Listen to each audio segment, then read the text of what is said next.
Hi, I'm Lettycia Terrones. And I am Jayati Chaudhuri. And we're librarians at Cal State L.A. University Library. In this 2-minute tutorial, we'll show you 2 ways to use ChatGPT for research. ChatGPT is a powerful artificial intelligence tool, also called AI, to respond to questions and create content. If you have ever interacted with an online customer service chat system, you have probably interacted with AI. The first way to use ChatGPT in your research is for generating keywords. Have you ever tried searching for scholarly articles or books about a topic and don't get a lot of strong results?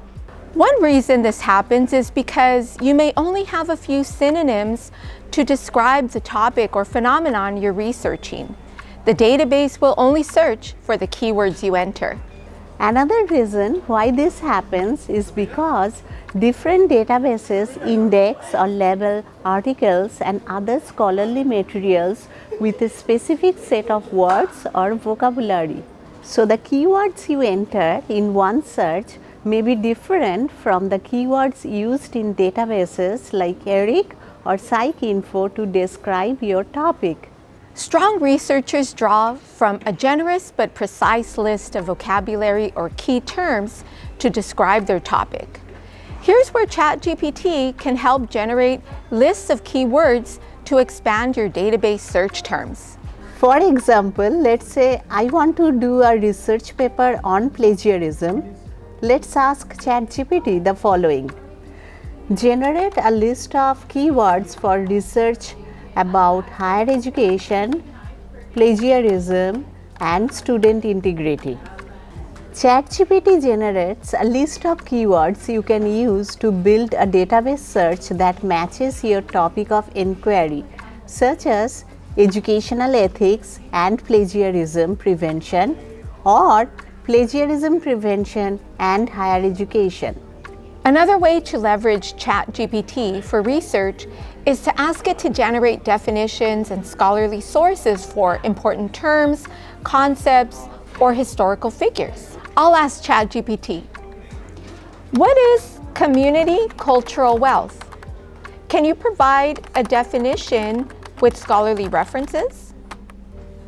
Here, ChatGPT generates a summary of the concept and the scholarly article from where it pulled the information.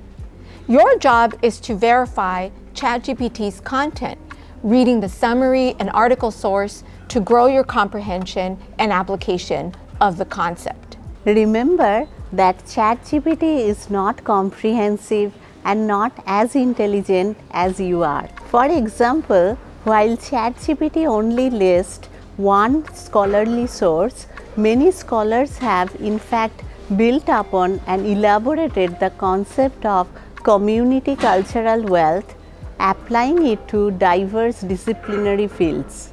This nuance is not illustrated in ChatGPT answers, which makes it important for you to only use it as part of your research journey if you want, not for the entire thing.